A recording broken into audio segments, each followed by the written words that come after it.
Hello friends, आपका आपके YouTube channel अध्यापक मंत्रा पर हार्दिक स्वागत है। और हम पढ़ रहे हैं आरओ के लिए घटना चक्र पूर्वावलोकन का अध्ययन करेंगे। आप लोग हमारे साथ बने रहिए। हम पढ़ेंगे आधुनिक भारत के गवर्नर जनरल और वायसराय कैसे गवर्नर बने, कैसे गवर्नर जनरल बने और फिर वायसराय। बाद में जब भारत स्वतंत्र हो जाता है तो कौन अंतिम वायसराय था, कौन स्वतंत्र भारत का गवर्नर जनरल था। ठीक है, तो इसी क्रम में हम शुरू करते हैं। पहला प्रश्न है कि रॉबर्ट क्लाइव बंगाल के प्रथम गवर्नर जनरल थे। विलियम बेंटिक भारत के प्रथम गवर्नर जनरल थे। तो इसका विकल्प हो जाएगा 2। क्या हो जाएगा? केवल 2 सही है इसमें। ठीक है, जो रॉबर्ट क्लाइव है वो बंगाल का प्रथम गवर्नर था। क्या था? बंगाल का प्रथम गवर्नर। ये फैक्ट आपको बहुत अच्छे से याद रखना है कि बंगाल का प्रथम गवर्नर कौन था, तो लॉर्ड क्लाइव था। ठीक है, विलियम बेंटिक क्या है? भारत के प्रथम गवर्नर जनरल हैं। विलियम बेंटिक भारत के प्रथम गवर्नर जनरल थे। वारेन हेस्टिंग्स को 1774 ईस्वी में बंगाल का प्रथम गवर्नर जनरल नियुक्त किया गया। कब किया गया? 1774 में। रेगुलेटिंग एक्ट 1773 के द्वारा। कौन से?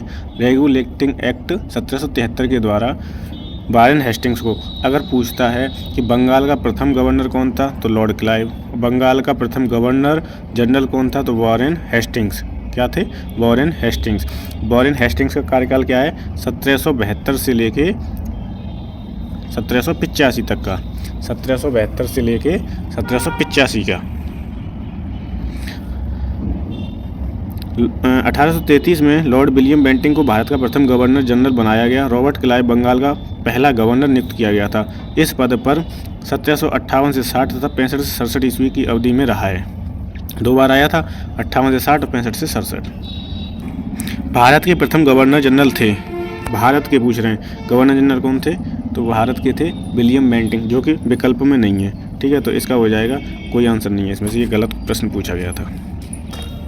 भारत का प्रथम गवर्नर जनरल कौन था? अब भारत के परिप्रेक्ष्य में बात हो रही है। बंगाल का प्रथम गवर्नर रॉबर्ट क्लाइव, बंगाल का प्रथम governor general Warren Hastings, Bharat का प्रथम governor general William Bentinck, Lord Mayo, Lord Lytton, Lord Canning, Lord Dufferin. तो इसका हो जाएगा विकल्प ई। भारत का गवर्नर जनरल कौन था? विलियम बेंटिक, जो कि विकल्प में नहीं है।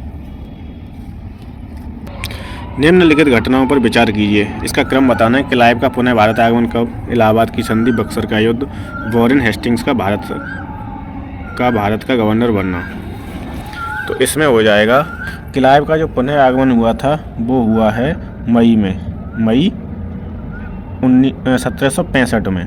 कब हुआ है? मई 1765 में। इलाहाबाद की संधि कल मैंने बताया था, 2 संधियाँ हुई थी। एक हुई थी 12 अगस्त 1765 को, दूसरी हुई थी 16 अगस्त 1765 को। तो ये अगस्त की घटना हो गई। बक्सर का युद्ध कब हुआ था? तो बक्सर का युद्ध हुआ है 22 अक्टूबर। कब हुआ है? 22 अक्टूबर 1764 में। वारेन हेस्टिंग्स का भारत का गवर्नर बनना, ये घटना है 1772 की। कब की है? 1772 की। तो इसका क्रम लगा लेंगे। तो सबसे पहली कौन सी घटना हो गई? बक्सर का युद्ध 1764 में।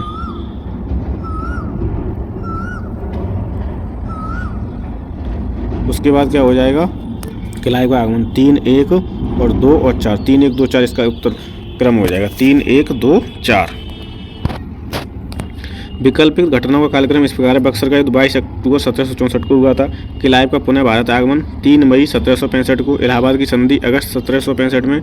वारेन हेस्टिंग्स का बंगाल का गवर्नर बनना कब हुआ? 1772 में।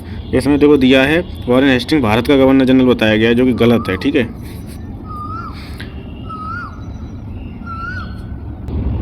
अगर पूछता है कि बंगाल का अंतिम गवर्नर कौन था? बंगाल का अंतिम गवर्नर कौन था? तो वॉरेन हेस्टिंग्स था बंगाल का अंतिम गवर्नर। और बंगाल का प्रथम गवर्नर जनरल कौन था? तो वॉरेन हेस्टिंग्स, क्योंकि 1772 में ये बन जाता है बंगाल का गवर्नर। फिर आता है रेगुलेटिंग एक्ट 1773। तो रेगुलेटिंग एक्ट 1773 के अनुसार 1774 में ये बनता है बंगाल का प्रथम गवर्नर जनरल, बंगाल का प्रथम गवर्नर जनरल। निम्न कथनों में से कौन सही नहीं है? 4 कथन दिए हैं, इनमें से बताना है कौन सा गलत है। जन प्रशासन की नींव वॉरेन हेस्टिंग्स द्वारा मजबूती से रखी गई, जिस पर ऊपरी संरचना कॉर्नवालिस ने की। पहला सही है। ईस्ट इंडिया कंपनी की असैनिक और सैनिक सुधार करने का श्रेय क्लाइव को जाता है, रॉबर्ट क्लाइव को। तो इसने सुधार किया था सैनिक और असैनिक में, ये भी सही है। विकल्प सी है कि लॉर्ड विलियम बेंटिंक सबसे बड़े ब्रिटिश शासकों में से एक था, क्योंकि उसने भारत में ब्रिटिश साम्राज्य को संगृहीत किया। यही विकल्प सी तुम्हारा गलत हो जाएगा। विकल्प डी क्या है? लॉर्ड डलहौजी ने द्वितीय के सिद्धांत के आधार पर ब्रिटिश साम्राज्य में समृद्ध क्षेत्र जोड़े। तो विकल्प डी भी सही है। तो इसका उत्तर हो जाएगा विकल्प सी। क्या हो जाएगा? विकल्प सी हो जाएगा। प्रश्न 6, भारत में ब्रिटिश साम्राज्य का संस्थापक कौन था? C Sleeman, Lord Minto, Lord Clive, Lord Mayo. तो कौन था? Lord Clive. प्लासी का युद्ध किसने किया था? लॉर्ड क्लाइव ने। तो ब्रिटिश साम्राज्य का संस्थापक कैसे माना जाएगा? लॉर्ड क्लाइव को। 6 का उत्तर क्या हो जाएगा? सी। प्रश्न 7 है, अंग्रेजों के विरुद्ध बनारस विद्रोह का नेतृत्व किसने किया था? सुजाउद्दौला ने, आसफाउद्दौला ने, राजा चेत सिंह ने, राजा महीप नारायण सिंह ने। तो इसका उत्तर हो जाएगा राजा चेत सिंह। क्या हो जाएगा इसका उत्तर? राजा चेत सिंह। और ये कब की घटना है? तो 1781 की, 1781 की घटना है। देखो इसमें कई प्रश्न बन सकते हैं कि बनारस विद्रोह का नेतृत्व किसने किया? राजा चेत सिंह ने। कब किया था? 1781 में। और जब राजा चेत सिंह ने 1781 में बनारस का विद्रोह किया था, तब बंगाल का गवर्नर जनरल कौन था? बंगाल में कौन था गवर्नर जनरल? तो थे वॉरेन हेस्टिंग्स, वॉरेन हेस्टिंग्स। क्योंकि वॉरेन हेस्टिंग्स का कार्यकाल क्या था? 1772 से लेके 1785 तक का। वॉरेन हेस्टिंग्स का कार्यकाल याद रखेंगे, 1772 से लेके 1785 तक का। प्रश्न संख्या 8, कलकत्ता में एशियाटिक सोसाइटी की स्थापना के समय बंगाल का गवर्नर जनरल कौन था? Lord Cornwallis, Lord Warren Hastings, Lord Wellesley, Lord Bentinck. तो अभी मैंने बताया था कि लॉर्ड वॉरेन हेस्टिंग्स का कार्यकाल क्या है? 1772 से लेके 1785 तक का है, 1772। और ये कलकत्ता में जो एशियाटिक सोसाइटी की स्थापना कब हुई थी? 15 जनवरी, कितनी जनवरी है? 15 जनवरी 1784, 15 जनवरी 1784, 15 जनवरी 1784 याद रखना है, जनवरी की तिथि। अब सन के साथ साथ में महीना और तारीख भी देने लगे हैं, तो ये तारीख भी याद रखनी है। 15 जनवरी 1784 को एशियाटिक सोसाइटी की स्थापना कलकत्ता में हुई थी। उस समय बंगाल का गवर्नर जनरल कौन था? Lord Warren Hastings. तो इसका उत्तर हो जाएगा बी। क्या हो जाएगा? बी। वॉरेन हेस्टिंग्स का कार्यकाल याद रखना 1772 से 1785। सुरक्षा प्रकोष्ठ की नीति किससे संबंधित है? तो सुरक्षा प्रकोष्ठ की नीति किससे संबंधित है? वॉरेन हेस्टिंग्स और वेलीजली से। किससे संबंधित है? वॉरेन हेस्टिंग्स और वेलीजली से। अगर विकल्प में वॉरेन हेस्टिंग्स नहीं होगा तो वेलीजली भी उत्तर सही होगा। सुरक्षा प्रकोष्ठ की नीति या घेरे की नीति किससे संबंधित है? वॉरेन हेस्टिंग्स और वेलीजली से। व्याख्या देख लेते हैं इसकी। सुरक्षा प्रकोष्ठ या घेरे की नीति से वॉरेन हेस्टिंग्स तथा वेलीजली संबंधित थे। याद रखना है कौन कौन संबंधित थे सुरक्षा प्रकोष्ठ या घेरे की नीति से? वॉरेन हेस्टिंग्स तथा वेलीजली। रिंग फेस नीति का संबंध इनमें से किससे है?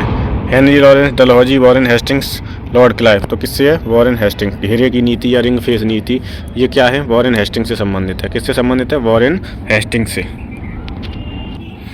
निम्नलिखित में से किसने बंगाल में द्वैध शासन प्रणाली को समाप्त किया था? Robert Clive, Lord Cornwallis, Warren Hastings. उपयुक्त में से कोई नहीं। तो मैंने ये आपको दूसरी क्लास में पढ़ाया था कि बंगाल में द्वैध शासन प्रणाली को शुरुआत किसने की? रॉबर्ट क्लाइव ने। और समाप्त किसने किया था? वॉरेन हेस्टिंग्स ने। किसने समाप्त किया था? वॉरेन हेस्टिंग्स ने। तो इसका उत्तर हो जाएगा सी। बंगाल में द्वैध शासन प्रणाली को समाप्त किसने किया है? वॉरेन हेस्टिंग्स ने। और बंगाल में द्वैध शासन प्रणाली की शुरुआत किसने की थी? रॉबर्ट क्लाइव ने। किसने की थी? रॉबर्ट क्लाइव ने। समाप्त किसने किया है? वॉरेन हेस्टिंग्स ने। अगला प्रश्न जो अभी बताया था वही आ गया है कि बंगाल में द्विशासन या द्वैध शासन प्रणाली किसके द्वारा लागू की गई थी? Warren Hasting, William Bentinck, Robert Clive, Lord Curzon या उपयुक्त में से कोई नहीं। इसका उत्तर हो जाएगा रॉबर्ट क्लाइव। किसके द्वारा लागू की गई थी? रॉबर्ट क्लाइव के द्वारा। किसके द्वारा लागू की गई थी? Robert Clive. और समाप्त किसके द्वारा की गई थी? Warren Hastings. दोनों नाम याद रखोगे। किस गवर्नर जनरल पर महाभियोग का मुकदमा चलाया गया था? तो किन पर चलाया गया था? वॉरेन हेस्टिंग्स पे। महाभियोग का मुकदमा किस पे चलाया गया था? वॉरेन हेस्टिंग्स पे। Warren Hastings. इसका उत्तर क्या हो जाएगा? Warren Hastings. Warren Hastings governor general पर महाभियोग का मुकदमा चलाया गया था। प्रश्न 14 है, निम्नलिखित में से किस पर ब्रिटिश संसद में महाभियोग का मुकदमा चलाया गया था? उत्तर हो जाएगा वॉरेन हेस्टिंग्स, विकल्प सी। अगला प्रश्न देखेंगे। प्रश्न 15, भारत में न्यायिक संगठन की स्थापना किसने की थी? लॉर्ड मेयो ने, लॉर्ड कॉर्नवालिस ने, लॉर्ड एटली ने, लॉर्ड कर्जन ने। तो किसने की थी? कॉर्नवालिस। न्यायिक संगठन की स्थापना किसने की थी? कॉर्नवालिस ने। किसने की थी? कॉर्नवालिस। इसकी हम व्याख्या देखेंगे। दीवानी और फौजदारी न्यायालय के श्रेणीबद्ध संगठन ने जरिए न्याय प्रदान करने की एक नई व्यवस्था की नींव अंग्रेजों ने रखी। इस व्यवस्था को वॉरेन हेस्टिंग्स ने आरंभ किया, मगर कॉर्नवालिस ने इसे सुदृढ़ बनाया। 1793 ईस्वी की कॉर्नवालिस संहिता शक्तियों के पृथक्करण के सिद्धांत पर आधारित थी, जिसके तहत कर और न्याय प्रशासन को पृथक कर दिया गया। प्रश्न 16 है, निम्नलिखित में से किस गवर्नर जनरल ने भारत की प्रसंविधाबद्ध सिविल सेवा कोवेनेटेड सिविल सर्विस ऑफ इंडिया का सृजन किया, जो कालांतर में भारतीय सिविल सेवा के नाम से जानी गई? इसका भी उत्तर क्या हो जाएगा? कॉर्नवालिस। कॉर्नवालिस को ही सिविल सेवा का जनक माना जाता है। जब कॉर्नवालिस, सिविल सेवा का जनक किसे कहा जाता है? तो किसे कहा जाता है? कॉर्नवालिस को। प्रश्न 17 है, भारतीय लोक सेवा का प्रवर्तन किया गया बेंटिंक के शासनकाल में, कॉर्नवालिस के शासनकाल में, कर्जन के शासनकाल में और डलहौजी के शासनकाल में। तो इसका क्या हो जाएगा? भारतीय लोक सेवा का प्रवर्तन कॉर्नवालिस के शासनकाल में किया गया था। किसके शासनकाल में किया गया था? कॉर्नवालिस के में। इसका विकल्प हो जाएगा बी। 17 का आंसर क्या हो जाएगा? बी। अगला प्रश्न है, 18वीं शताब्दी के उत्तरार्ध में किसे प्राय कंपनी बहादुर की शान शौकत का स्थानीय प्रतिनिधि कहा जाता था? कोतवाल को, दरोगा को, अमला या जमींदार को? तो कंपनी बहादुर की शान शौकत किसे कहा जाता था? दरोगा को। किसे कहा जाता था? दरोगा को। तो 18 का विकल्प हो जाएगा बी। 18 का विकल्प क्या हो जाएगा? बी। 19 प्रश्न, लॉर्ड कॉर्नवालिस की कब्र कहाँ स्थित है? गाजीपुर में, बलिया में, वाराणसी में, गोरखपुर में? इसका उत्तर हो जाएगा गाजीपुर। यूपी के एग्जाम के लिए इम्पोर्टेंट है कि लॉर्ड कॉर्नवालिस की कब्र कहाँ स्थित है? गाजीपुर में। कल मैंने बताया था, मतलब पहले वीडियो में, सरधना पता है कहाँ पे है? मेरठ में। कहाँ पे है? सरधना, मेरठ में। व्याख्या देख लेते हैं इसकी। लॉर्ड कॉर्नवालिस 1786 से 1793 ईस्वी एवं 30 जुलाई 1805 से 5 अक्टूबर 1805 तक बंगाल का गवर्नर जनरल रहा है। अगर कभी पूछ लिया जाए कि क्या लॉर्ड कॉर्नवालिस बंगाल का गवर्नर जनरल रहा था? 2 बार रहा था? क्या 2 बार रहा था? तो ये सही हो जाएगा। कथन में पूछ सकता है। इसे भारत में इस्तेमारी अथवा स्थायी बंदोबस्त, न्यायिक संहिता एवं भारतीय लोक सेवा के प्रवर्तक के रूप में जाना जाता है। इसकी मृत्यु 5 अक्टूबर 1805 को गाजीपुर उत्तर प्रदेश में हुई थी। यहीं पर इसकी कब्र स्थित है। स्थायी बंदोबस्त कब? 1793। किससे संबंधित है? लॉर्ड कॉर्नवालिस से। किससे संबंधित है? लॉर्ड कॉर्नवालिस से। लॉर्ड वेलेस्ली द्वारा लागू की गई सहायक संधि व्यवस्था के बारे में निम्नलिखित में से कौन सा कथन लागू नहीं होता? विकल्प ए है, दूसरों के खर्च पर एक बड़ी सेना बनाए रखना, भारत को नेपोलियन के खतरे से सुरक्षित रखना, कंपनी के लिए एक नियत आय का प्रबंध करना, भारतीय रियासतों के ऊपर ब्रिटिश सर्वोच्चता स्थापित करना। तो दूसरे, मतलब खर्च तो राजा दे रहे थे, बड़ी सेना बनाए रखना ये सही है। भारत को भी नेपोलियन के खतरे से सुरक्षित रखना था। भारतीय रियासतों के ऊपर ब्रिटिश सर्वोच्चता स्थापित करना, ये भी उनका मुख्य उद्देश्य था। तो इसका जो कौन सा कथन लागू नहीं होता है, तो वो है विकल्प सी। कौन सा विकल्प है? सी। कंपनी के लिए एक नियत आय का प्रबंध करना। 21 नंबर देखेंगे, लॉर्ड वेलेजली की सहायक संधि को स्वीकार करने वाला पहला मराठा सरदार कौन था? पेशवा बाजीराव द्वितीय, रघुजी भोसले, दौलतराव सिंधिया, उपर्युक्त में से कोई नहीं। तो इसका विकल्प हो जाएगा ए, पेशवा बाजीराव द्वितीय। क्या हो जाएगा? पेशवा बाजीराव द्वितीय। लॉर्ड वेलेजली की सहायक संधि को स्वीकार करने वाला पहला मराठा सरदार कौन था? पेशवा बाजीराव द्वितीय। याद रखेंगे, पेशवा बाजीराव। अगला प्रश्न देखेंगे, 1802 की बसीन की संधि पर हस्ताक्षर किसके मध्य हुए थे? अंग्रेज बाजीराव प्रथम, अंग्रेज तथा बाजीराव द्वितीय, फ्रांसीसी तथा बाजीराव प्रथम, डच तथा बाजीराव द्वितीय। तो इसका उत्तर हो जाएगा बी, अंग्रेज तथा बाजीराव द्वितीय। विकल्प बी। बसीन की संधि कब हुई थी? 1802 में। बसीन की संधि कब हुई थी? 1802 में। और किस किस के हस्ताक्षर हुए थे इस पर? तो अंग्रेजों के और बाजीराव द्वितीय के, अंग्रेज तथा बाजीराव द्वितीय। अगला प्रश्न देखेंगे, सहायक संधि को स्वीकार करने वाला पहला शासक था? कौन था? अवध का नवाब था। कौन था? सहायक संधि को स्वीकार करने वाला पहला शासक अवध का नवाब था। तो इसका उत्तर हो जाएगा अवध का नवाब, विकल्प ए। क्या हो जाएगा? विकल्प ए। सहायक संधि को किसके काल में क्रियान्वित किया गया? तो किसके काल में? वेलेजली। किसके काल में? वेलेजली। इसका क्या हो जाएगा? विकल्प बी। क्या हो जाएगा? विकल्प B, Lord Wellesley. Lord Wellesley के काल में सहायक संधि को क्रियान्वित किया। अब सुनो, सहायक संधि को स्वीकार करने वाला पहला मराठा सरदार कौन था? तो पेशवा बाजीराव द्वितीय था। सहायक संधि को स्वीकार करने वाला पहला शासक कौन था? तो अवध का नवाब था। यदि प्रश्न में पूछ ले कि वेलेजली की सहायक संधि को स्वीकार करने वाला प्रथम राज्य पूछा जाए अगर, तो हो जाएगा हैदराबाद। प्रथम राज्य पूछा जाए तो क्या हो जाएगा? हैदराबाद। सहायक संधि को किसने क्रियान्वित किया था? तो लॉर्ड वेलेजली ने। ऐसे इसे याद कर लेंगे।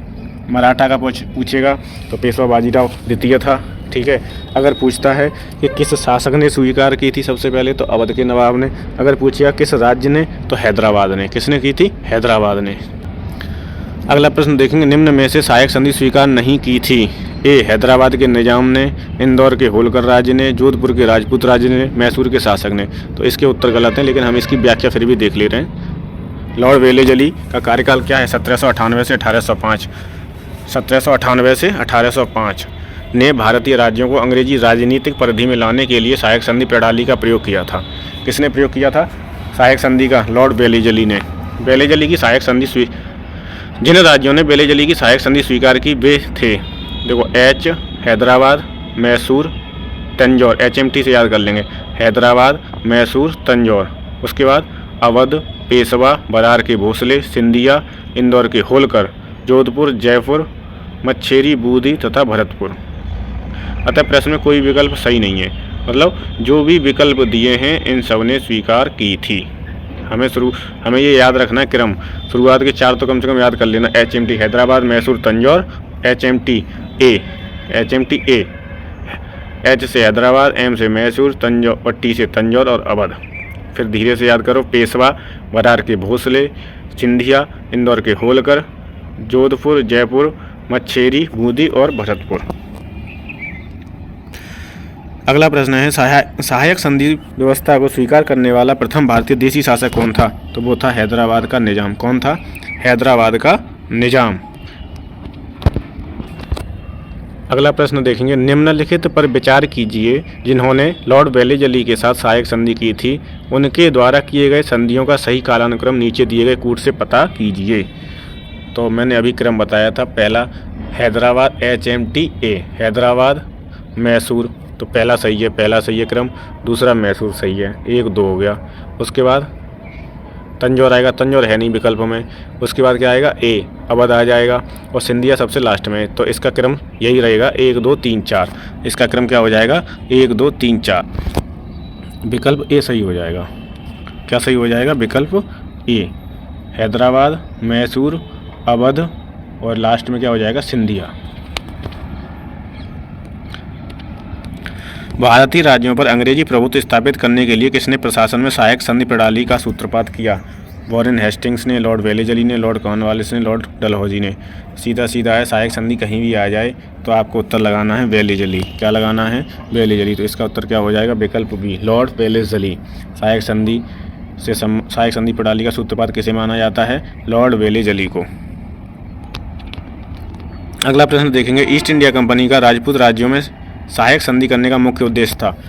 शत्रुओं के विरुद्ध सैनिक सहायता प्राप्त करना, मराठा पिंडारी आक्रमण से इन राज्यों की सुरक्षा, खिराज के रूप में धन प्राप्त करना, अंग्रेजों की प्रभु सत्ता स्थापित करना। तो इसका उत्तर हो जाएगा विकल्प डी, अंग्रेजों की प्रभु सत्ता स्थापित करना। यही सहायक संधि का मुख्य उद्देश्य था। अंग्रेजों की प्रभु सत्ता स्थापित करना सहायक संधि का मुख्य उद्देश्य था। अगला प्रश्न देखेंगे, निम्नलिखित युग्मों में से कौन सा सही सुमेलित नहीं है? तो बक्सर का युद्ध 1764 सही है, 22 अक्टूबर 1764। सहायक संधि 1863, यही गलत हो गया। सहायक संधि कब? 1898। कब हो जाएगा? 1898। भारत में ईस्ट इंडिया कंपनी का एकाधिकार 1833 में, सही है। और विकल्प डी, ब्रिटिश नागरिकों एवं कंपनियों के लिए भारत में व्यापार खोला जाना 1813, ये भी सही है। तो इसका विकल्प हो जाएगा बी। इसका उत्तर क्या हो जाएगा? बी, सहायक संधि वाला गलत है। ठीक है, इसकी थोड़ी व्याख्या देख लेते हैं। भारत में अंग्रेजी सत्ता की श्रेष्ठता स्थापित करने तथा फ्रांसीसियों के भय को समाप्त करने के उद्देश्य से वेलेजली ने सहायक संधि प्रणाली को 1798 ईस्वी में आरंभ किया। कब किया था? 1798 ईस्वी में। सहायक संधि स्वीकार करने वाले राज्यों में हैदराबाद प्रथम था। HMT, हैदराबाद, मैसूर, तंजौर और अवध, चारों याद रखो। HMTA, हैदराबाद, मैसूर, तंजौर, अवध। अगला प्रश्न देखेंगे, उस समय जब नेपोलियन की शक्ति के सामने यूरोप में साम्राज्य धराशायी हो रहे थे, नीचे लिखे गवर्नर जनरलों में से किस एक ने भारत में ब्रिटिश पताका फहराई? तो वो किसने फहराई थी? वेलेजली ने। किसने फहराई थी? वेलेजली ने।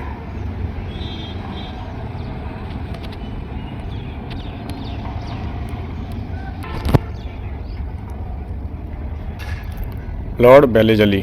क्या हो जाएगा? Lord Wellesley. अगला प्रश्न है, आंग्ल नेपाल युद्ध किसके शासनकाल में हुआ था? किसके काल में हुआ था? Lord Hastings. आंग्ल नेपाल युद्ध किसके शासनकाल में हुआ था? तो लॉर्ड हेस्टिंग्स। Lord Hastings. विकल्प बी हो जाएगा इसका। क्या हो जाएगा? विकल्प बी। आंग्ल नेपाल युद्ध पूछेगा किसके शासनकाल में हुआ था? लॉर्ड हेस्टिंग्स के में। इसकी व्याख्या देखेंगे। मुझे लग रहा है जो इम्पोर्टेंट है उसकी व्याख्या मैं खुद करा रहा हूँ। ठीक है, तो आंग्ल नेपाल युद्ध कब हुआ? 1814 से 1816 के बीच में। आंग्ल नेपाल युद्ध कब हुआ? 1814 से 1816। लॉर्ड हेस्टिंग्स के गवर्नर जनरल काल क्या था? 1813 से 23। 1813 से 23 में हुआ था, जो कि 1815 ईस्वी की सुगौली की संधि से समाप्त हुआ था। कौन सी संधि से समाप्त हुआ है? सुगौली की संधि।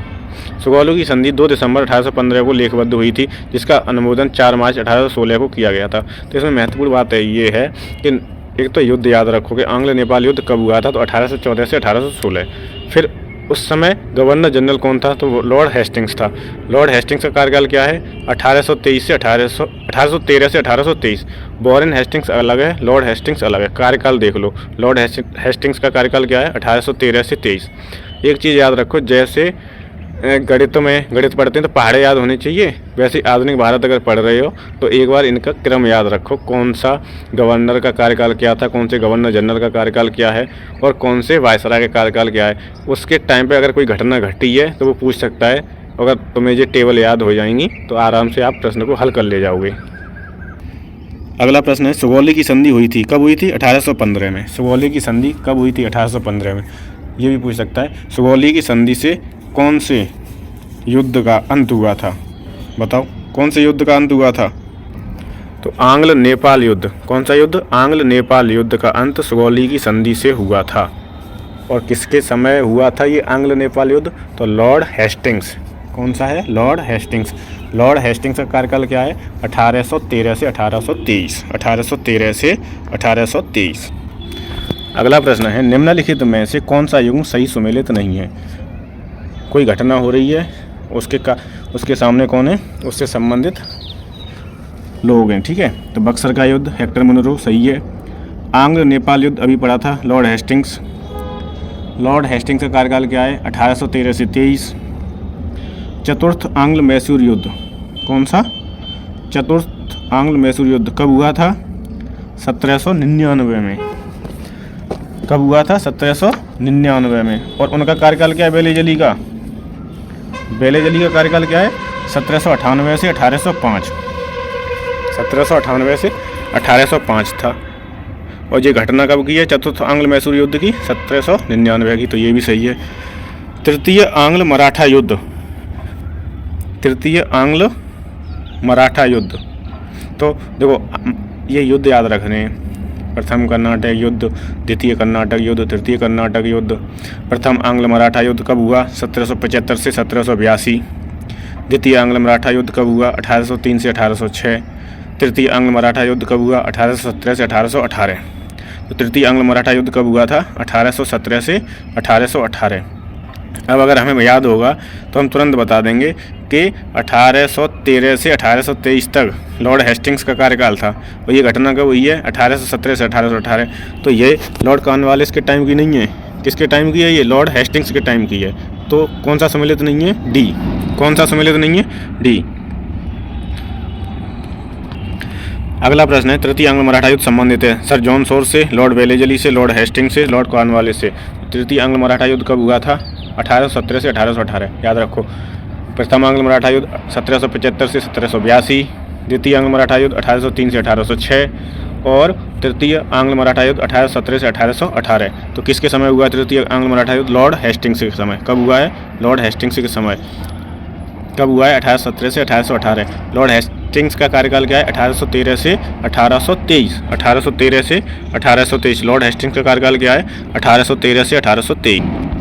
अगला प्रश्न है, सर टॉमस मुनरो किन वर्षों में मद्रास के गवर्नर रहे थे? तो ये रहे थे 1820 से 1827। 1820 से 1827। जब भी वीडियो देखो तो एक पेन एक कॉपी लेके बैठो, जो चीज़ लगे इम्पोर्टेंट है उसे लिख लो, जो नहीं आ रहा है उसे लिख लो। लिख के याद करोगे तो अच्छा याद हो जाएगा और लंबे समय तक याद बना रहेगा। 1820 से 1827 सर टॉमस मुनरो मद्रास के गवर्नर रहे थे। 1820 से 1827 याद रखना है। टॉमस मुनरो, इसकी व्याख्या इंपॉर्टेंट है तो बता दे रहा हूँ। सर टॉमस मुनरो 1820 से 1827 ईस्वी तक मद्रास के गवर्नर रहे।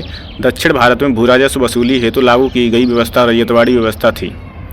इस व्यवस्था के जन्मदाता टॉमस मुनरो थे और कैप्टन रीड।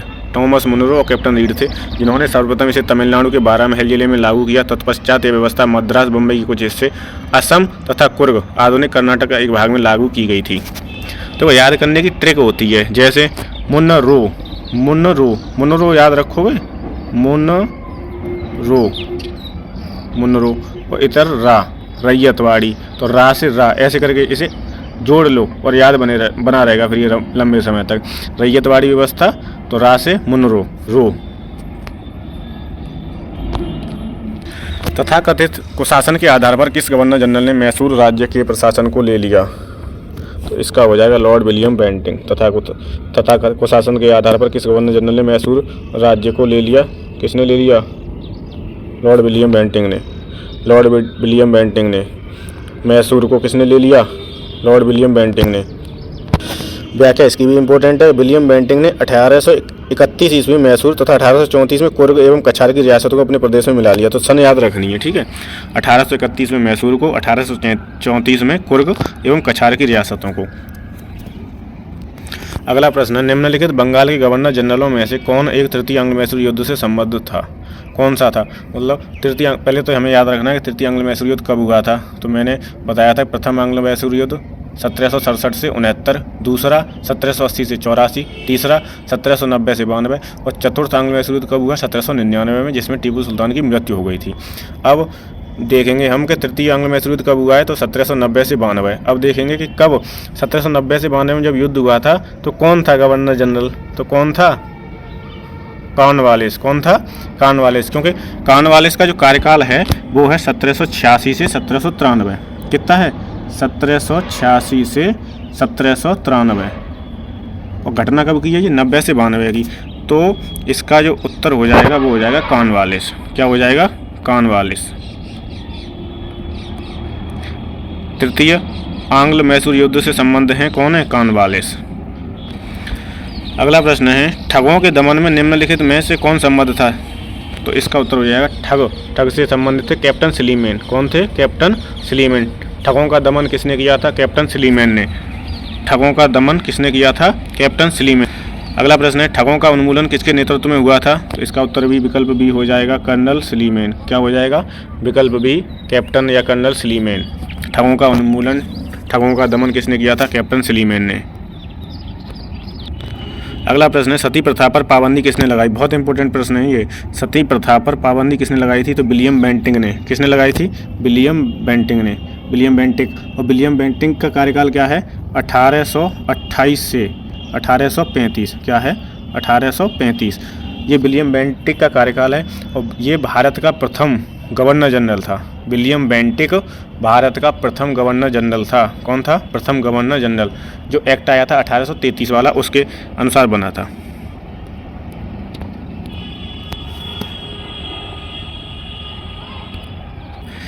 इसकी व्याख्या बहुत इंपॉर्टेंट है। राजा राम मोहन राय जैसे प्रबुद्ध भारतीय सुधारकों ने विलियम बेंटिक को इस प्रथा को अवैध घोषित करने की प्रेरणा दी। बहुत से समकालीन प्रगतिशील समाचार पत्रों ने इनका समर्थन किया और विलियम बेंटिक ने कानून बनाकर सती प्रथा को पूरी तरह प्रतिबंधित कर दिया। सती प्रथा को किसने प्रतिबंधित किया था? विलियम बेंटिक ने।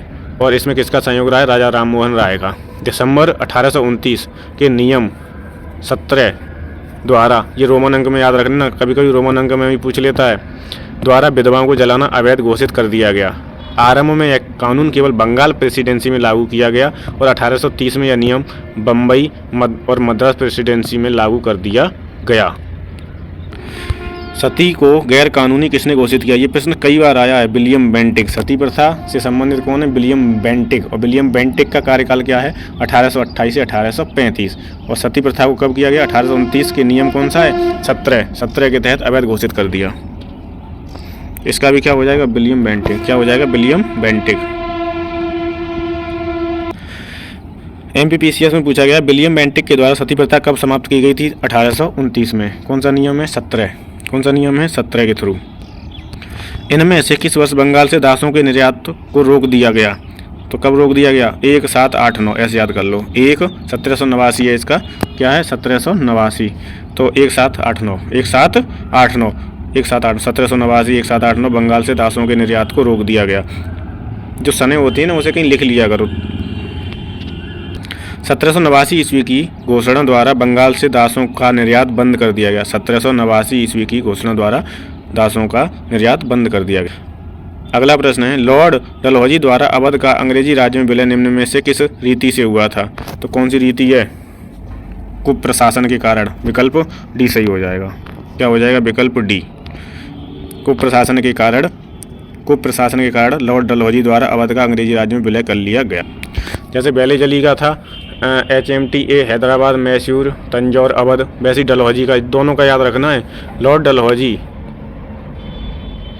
डलहौजी 1848 से 56 इनका कार्यकाल है, ने अवध के नवाब वाजिद अली शाह पर कुशासन का आरोप लगाकर 13 फरवरी 1856 को अवध का अंग्रेजी राज्य में विलय कर लिया। ये भी बहुत इंपॉर्टेंट है। अवध का विलय कब हुआ था? तो 1856 में। कब हुआ था? 1856 में, 13 फरवरी 1856 को। और इसके अतिरिक्त डलहौजी के व्यपगत सिद्धांत के अंतर्गत विलय किए गए प्रदेश कौन कौन? सतारा, जैतपुर, संबलपुर, बघात, उदयपुर, झांसी, नागपुर और करौली। तो शुरुआत के तो 4 याद रखो, क्योंकि क्रम से पूछ सकता है, मिलान भी पूछ सकता है कि सतारा का कब हुआ? 1848 में। जैतपुर एवं संबलपुर का 1849 में, बघात का 1850 में, उदयपुर का 1852 में, झांसी 1854, नागपुर 1854, करौली 1855 और अवध 13 फरवरी 1856। 13 फरवरी 1856। अगला प्रश्न है, बघात रियासत का ब्रिटिश में विलय कब हुआ? तो 1850 में। कब हुआ था? 1850 में।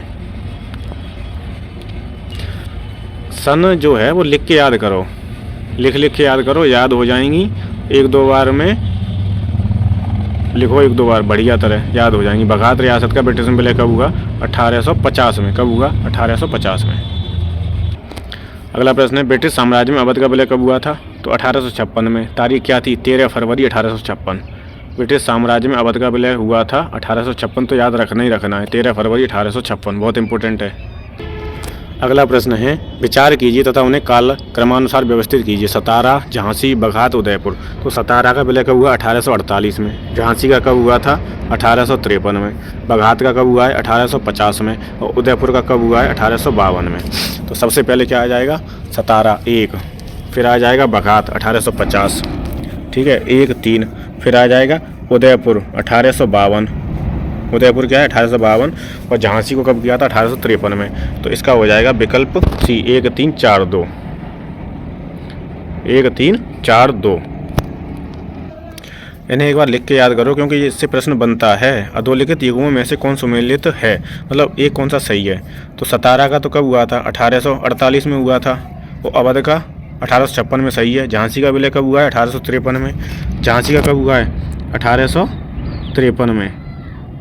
ठीक है, तो इसका जो विकल्प हो जाएगा सी सही है। अवध का विलय कब हुआ है 1856 में। कौन सी तारीख थी 13 फरवरी 1856, 13 फरवरी 1856।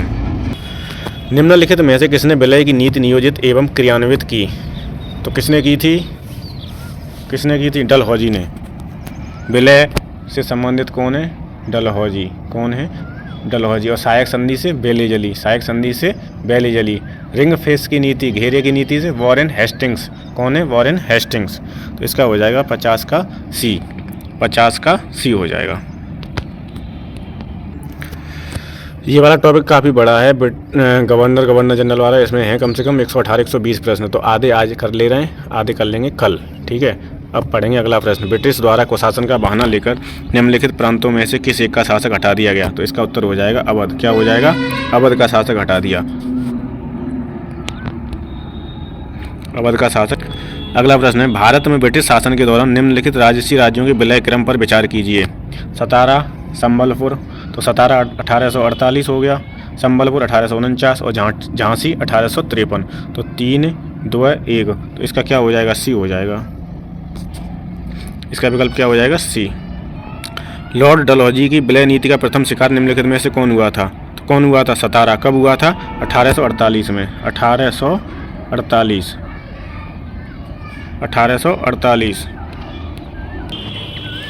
लॉर्ड डलहौजी की विलय नीति का प्रथम शिकार निम्नलिखित में से कौन हुआ था। तो वो हुआ था सतारा। कब हुआ था 1848 में। अगला प्रश्न देखेंगे। जेम्स एंड्रयूज रैमजे भारत के किस गवर्नर जनरल का वास्तविक नाम था। तो किसका था लॉर्ड डलहौजी का। किसका था लॉर्ड डलहौजी का। तो इसका विकल्प हो जाएगा ए। अगला प्रश्न देखेंगे। 1848 ईस्वी में लॉर्ड डलहौजी, जिसे अर्ल ऑफ डलहौजी भी कहा जाता है, गवर्नर जनरल बनकर भारत आया। उसका वास्तविक नाम जेम्स एंड्रयूज ब्राउन रैमजे था। पूछा है तो पूछ भी सकता है, तो याद रखना है कि लॉर्ड डलहौजी का क्या नाम था, जेम्स एंड्रयूज ब्राउन रैमजे।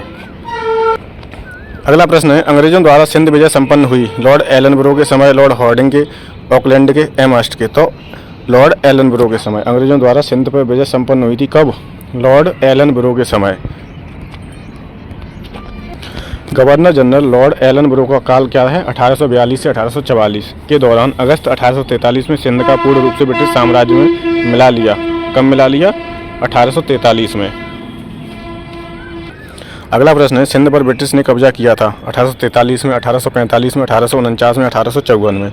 तो सिंध पर ब्रिटिश ने कब्जा किया था कब 1843 में।